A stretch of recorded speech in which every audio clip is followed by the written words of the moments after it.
Bumalik si Nick sa kanilang ward pagkaraan ng ilang sandali. Naabutan niya ang asawang matamang nakatitig pa rin sa kanilang anak at tahimik na umiiyak. Sa lungkot ng mga mata nito ay nakikita niya na parang halos hindi na kumukurap. Puno ng awa niya nang niyakap ang katawan nito upang iparamdam ang kanyang presensya sa asawa.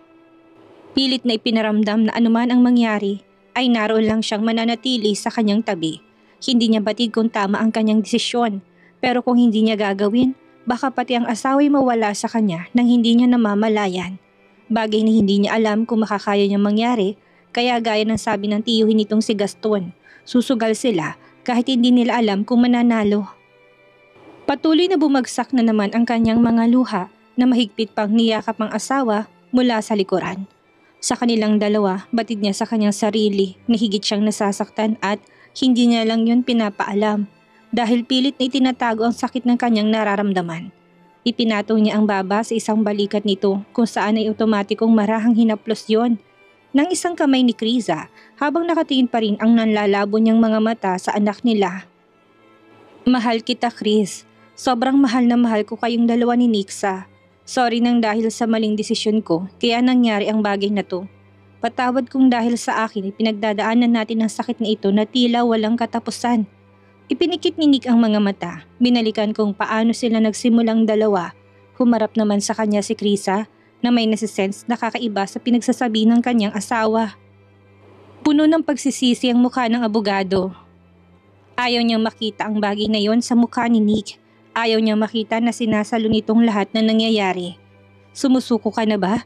Mabilis ang naging pag-iling ni Nick nang hinaplos ng mukha ng asawa matapos na idilat ang mga mata niya. Hindi, Chris. Hindi ako sumusuko. Walang dahilan para sumuko. Lumalaban nga si Nixa, tapos susukuan natin. Nasa ganang pwesto sila nang dumating ang nurse dala ang gamot ni Criza. Parang nilalamukos pa ang puso ni Nick dahil alam niya ang gamot na iyon kung para saan. Tinitigan niya itong mabuti. Ang alam ng asawa ay ang antidepressant pills niya yun, ngunit hindi. Pinapalitan niya yun sa doktor ng sleeping pills gaya ng pakiusap niya. Oras na inumin niya yun, makakatulog siya ng mahimbing ng ilang oras kung saan gagawin nila ang kanilang plano. Halika, inumin mo na muna ang gamot mo. Akay sa kanya ni Nick gamit ang nanlalamig na palad. Batid niya na pagising nito, mas babaha ang luha ni Criza at sobrang masasaktan ang puso niya sa tunog ng iyak ng asawa. Hindi naman umalma si Criza na agad tumalima sa gusto ni Nick. Wala siyang kamalay-malay sa plano nito. Alam niyang may sakit siya at ang gamot na yon ay ang makakatulong na mas bumuti ang kanyang pakiramdam. Inalalayan pa siya ni Nick na maupo ng kama at ganun din sa pag-inom niya ng gamot. Ilang sandali matapos niyang lunukin yon, nakaramdam siya ng pamimigat ng katawan at maging ng talukap ng kanyang mga mata. Attorney, gusto kong mahiga. Pwede bang alalayan mo ko? Marahang itinango ni Nick ang kanyang ulo at inalalayan tong mahiga sa kama. Hinalikan niyang labi ng asawa nang unti-unting sumara ang kanyang mga mata. Hindi na napigilan ni Nick ang kanyang luha na walang patid na naman. Ilang minuto niyang pinagmasdan at hinaplos ang mahimbing at payapang muka ng asawa habang nakapikit. Para sa atin din to, Chris. Gagawin ko to hindi dahil gusto kitang masaktan. Gagawin ko ito dahil ayoko kayong parehong mawala sa akin. Kasuklaman mo man ako pagising mo. Tatanggapin ko. Kahit na magalit ka pa ng sobra. Kulang-kulang 24 hours ang naging pagtulog ni Criza. Panandali ang naging blankong kanyang mga mata na dahan-dahan niyang idinilat. Napabangon siya na para bang may nagbibigay sa kanya ng sign na kailangan niyang gawin iyon. Mabilis niyang tinungo ang salamin na naghihiwalay sa ward ng kanilang kinaroroonan at sa silid ng anak. Nanlabo ng mga mata niya nang makitang wala ng laman ng incubator. Nang natatandaan niya ay naroon ang anak, maging ang lahat ng kagamitan doon ay wala na. Ang tanging naiwan ay ang maliit na blanket na nakabalot dito. Nick, ang anak natin. Nasaan si Nixa? Nagpapanik na linga niya sa paligid upang hanapin ang asawa. Nang marinig ang boses ng asawa ay mabilis na pumasok na silid si Nick na nasa labas kanina. Tuloy-tuloy niyang pinuntahan si Criza at mahigpitong niyakap. Nagpatuloy lang ito sa malakas na pag-iyak ni inaasahan na niya. Nasaan si Nixa? Nasaan ang anak natin? Saan nila dinala?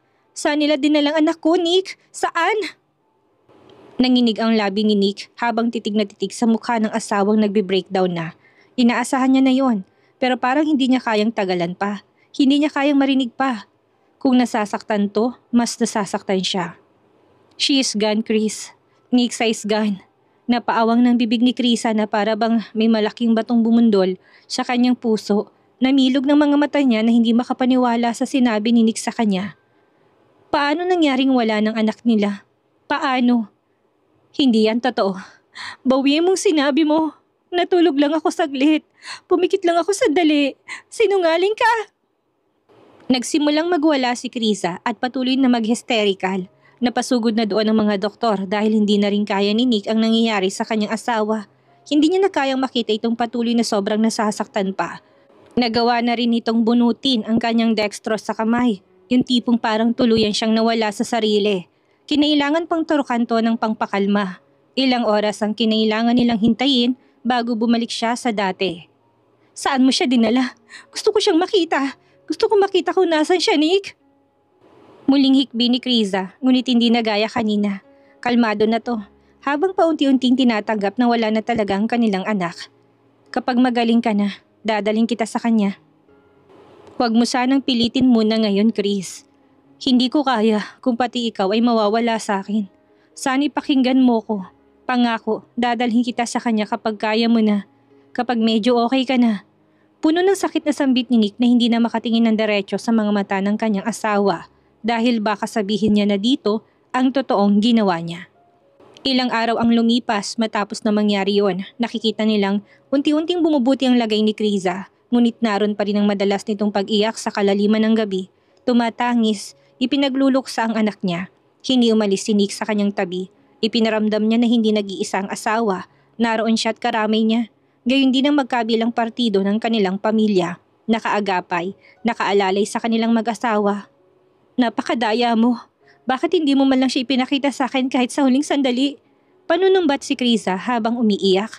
Pinipilit naman niyang labanan ang lungkot pero hindi niya kaya. Dahil sinasako pa rin siya palagi nito, lalo na kapag naalala niyang bawat sipat galaw ng kanyang anak noong nasa sinapupunan pa lang niya ito. Sana binigyan mo man lang akong makapagpaalam sa kanya at mayakap siya. Kung nangyari yon, baka mabilis kong matanggap. Baka mabilis kong mayakap nang ipinahiram lang siya sa atin ng ilang saglit. Kung niyakap ko siya sana. Itinatak ni Krisa sa kanyang isipan na wala siyang dapat nasisihin na kahit na sino. Dahil ang nangyari wala naman sa kontrol ng kahit na sino. Hindi rin naman si Nick ang may gusto noon. Pero hindi niya mapigilan ang kanyang sarili dahil kahit sana ipayakap lang ito sa kanya. Kahit sa huling pagkakataon, yun ang kinakatampo niya. Dahil natatakot ako, Chris. Natatakot ako na kapag nakita mo siya sa huling sandali, baka mas lalo kang malugmok. Baka mas lalong hindi ka makabangon.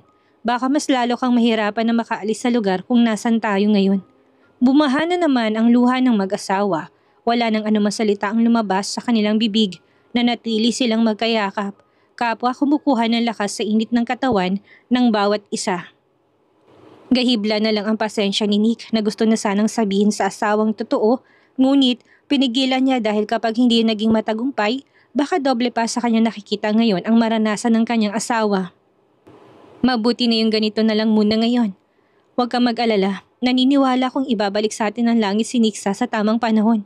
Babalik siya. Nang medyo bumuti ang pakiramdam ni Krisa, idinila siya ni Nick kung saan siya peking inimhalay ang anak.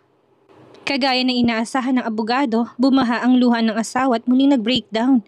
Hindi na yung kagaya ng dati, pero makikita pa rin ang sakit na nakarehistro sa kanyang mukha. Hindi siya umalis sa tabi nito at hinintay niya ito. Patawarin mo, Mami Nixa.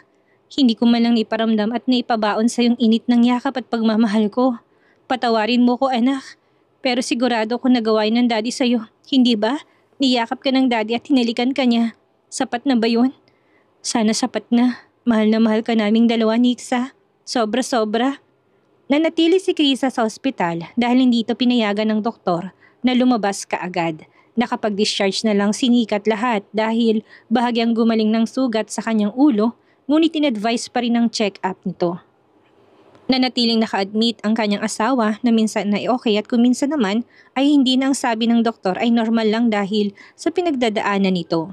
Umaasa silang lahat na kahit gumagapang, unti-unting magiging maayos ang lahat. 2 araw bago tuluyang ma-discharge si Chris ay kinailangan ni Nick na pumasok ng court dahil sa kasong kanyang hawak. Yun ang kauna-unahan niyang pagkakataong haharap matapos ng kanyang aksidente at mga problema. Ayaw niya sanang puntahan yun, ngunit si Chris ang naghimok sa kanya. Ayaw din itong makulong ang asawa sa tabi niya. Alam naman niya kung gaano kaimportante ang propesyon ng kanyang asawa. Nandyan naman si Nati. Sige na Nick, umalis ka na. Okay lang naman ako. Sigurado ka? Marami namang lawyer na pwedeng maging abogado niya. Ililipat ko na lang. Pumunta ka na, mabuti ng lagay ko. Papalabas na nga tayo, hindi ba? Nagtiwala si Nick sa salita ng kanyang asawa. Alam niya na gusto nitong bumalik sila paunti-unti sa buhay na meron sila bagong nangyaring sakuna. Aaminin niya na miss niya ang trabaho pero mas mahalaga sa kanya ang asawa. 10:00 ang simula ng kanilang hearing. Kaya naman 8:00 pa lang ay sinabihan siya ng kapatid na kung sakaling may problema ay tawagan lang siya. Kakaalis lang ni Mr. Celis noon at na siyang palaging katuwang ni Nick sa pagbabantay sa kanyang asawa. Hinayaan niyang lumanghap ang matanda ng sariwang hangin kahit saglit. Nagpaalam na rin ito na kapag nakalabas na si Criza, baka babalik na muna siya ng Canada para makapagpahinga. Oo na Kuya Nick, hindi mo na kailangan pang ulitin. Wala kami ibang gagawin dito ni Criza. Girls talk lang. Basta tawagan mo ako in case na may problema. Huwag kang magpasaway sa kanya. Muling sinulya pa ni Nick si Criza na kasalukuyang nakasandal ang ulo sa headboard ng kama. Tahimik na namang nagbabasa ng hawak niyang libro. Mas gumanda ng katawan ng asawa at medyo bilugan na rin ang mukha niya kumpara noon. Minsan nakakausap niya ito ng maayos, ngunit madalas na tahimik lang siya at kinakabahan siya doon. Iyon ang napansin niyang pagbabago ni Criza magmula nang mangyari ang lahat.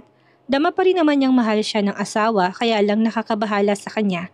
Ang madalas na pananahimik nito na parang may sariling mundo at ayaw na makipag-usap kahit na kanino.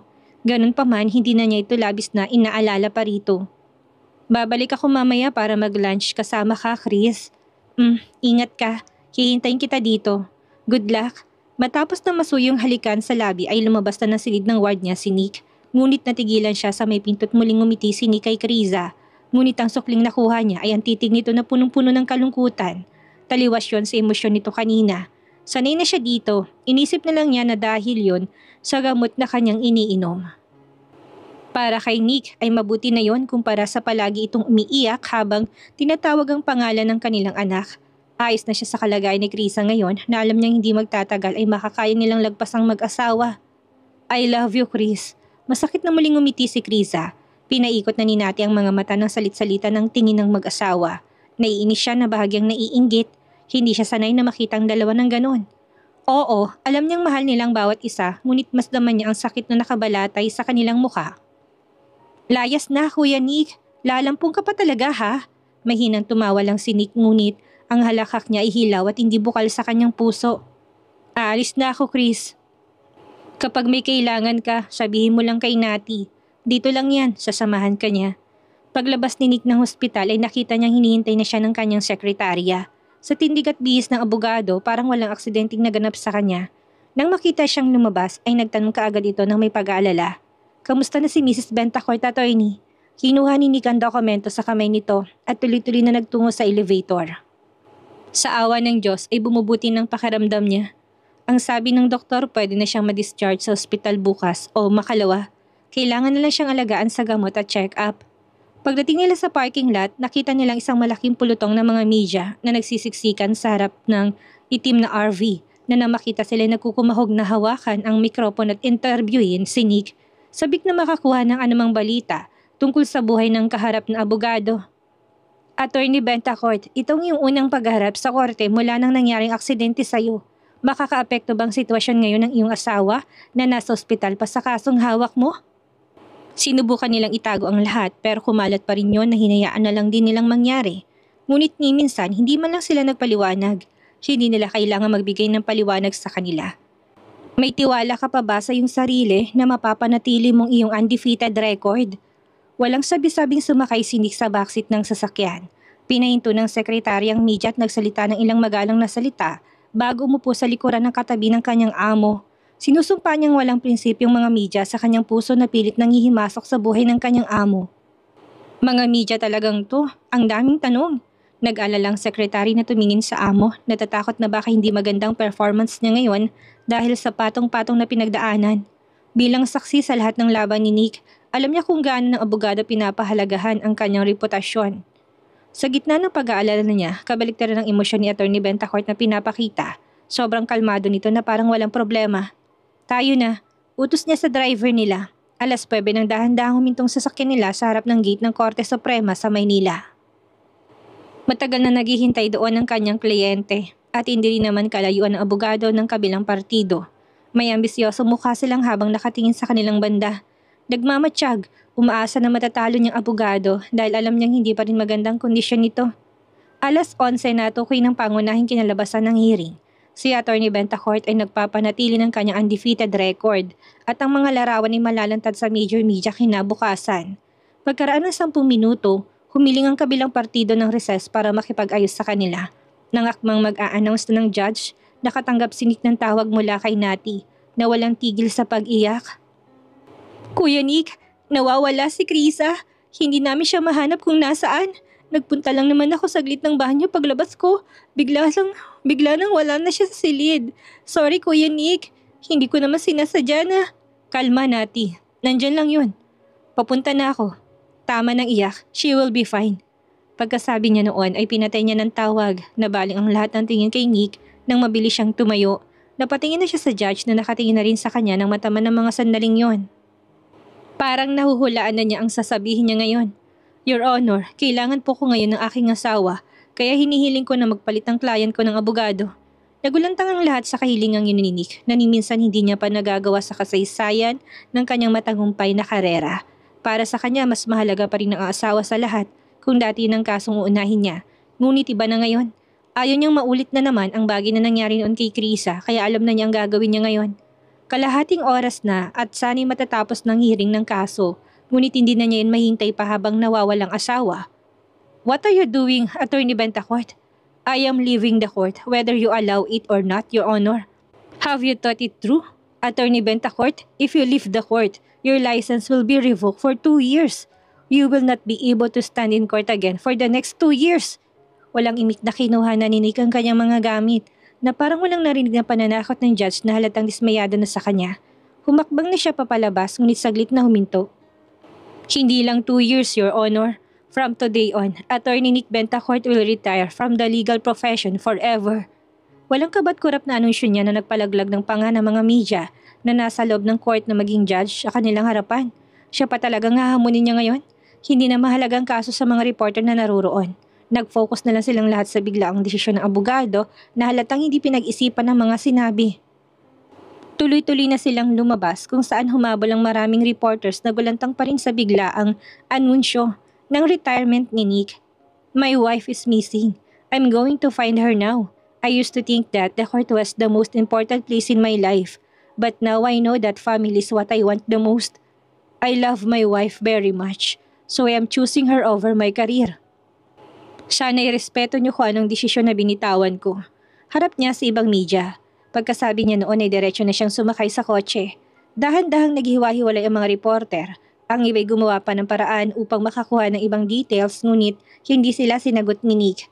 Natahimik ang lahat, gulantang pa rin sa desisyong ito. Nang makaalis na si Nick, naisip niyang nag-atubili siyang umalis pero hindi niya yung ginawa dahil alam niya ang pupuntahan niya ay ang pinakamahalagang tao sa buhay niya. Ang kanyang asawang si Krisa. Kung kaya ng kanyang asawa na magsakripisyo para sa kanilang pamilya, kaya niya rin gawin yon dahil mahal na mahal niya ang mag-ina. Ngayong wala ng profession ko, makaka-focus na ako sa pamilya kong binubuo. Honest niya kahit na alam niyang may negosyo pa rin namang nakaatang sa kanyang balikat kahit na maagang nag-retired. Ang pag-alis ni Atty. Bentacourt mula sa legal na propesyon ay nagdulot ng malaking kagaluhan sa industriya. Tinanggihan niya ang lahat ng mga panayam at hiniling ang driver na magmaneho papunta sa sementeryo. Sure enough, gaya ng hula niya at nararamdaman niyang naroon si Krisa. Tahimik na nakaupo sa tabi ng inakala nitong puntod ng anak nila. Naka-hospital gown pa rin at tahimik na umiiyak. Dahan-dahang naglakad si Nick papalapit sa kanya. Mukhang nahulaan ni Krisa ng asawa niya yon. Kung buhay si Nick sa attorney, 1 buwan na sana siya ngayon. Mahigpit siyang muling niyakap ni Nick matapos na patayuin sa kanyang pagkakaupo. Marahan niyang isinayaw ang katawan nito habang pahigpit ng pahigpit ang kanyang yakap. Ang pagaspas ng hangin ang naging musika nila doon, kaagapay ng mahina nilang mga hikbi at mas lumakas sa tibok ng puso. Sa katahimikan ng paligid, unti-unting nakaramdam sila ng parehong kapayapaan. Marahang hinagod ng abogadong likod ni Krisa na nakatunog ng hikbi. Bumubuhos na naman ang emosyon niya. Magiging ayos lang din ang lahat, Mrs. Bentacourt. Paunti-unti mo ring matatanggap ang lahat. Hindi sumagot si Krisa na pinalandas lang ang kanyang mga luha habang mariing kagat ang labi. Gusto mo bang magbakasyon na muna tayo? Gusto mo bang bumisita kay Miss Jen? Pwede tayong umalis ng bansa kahit na ilang buwan pang gusto mong manatili doon. Sabihin mo sa akin kung gusto mo. Kumalas ng yakap sa kanya si Krisa na nakuha ang atensyon sa sinabi ng abogado. Paanong trabaho mo dito? Ayoko namang iwan ka mag-isa. Mas mahalaga ka sa trabaho ko. Ngayon, ikaw ang pinakamahalagang bagay sa buhay ko, Chris.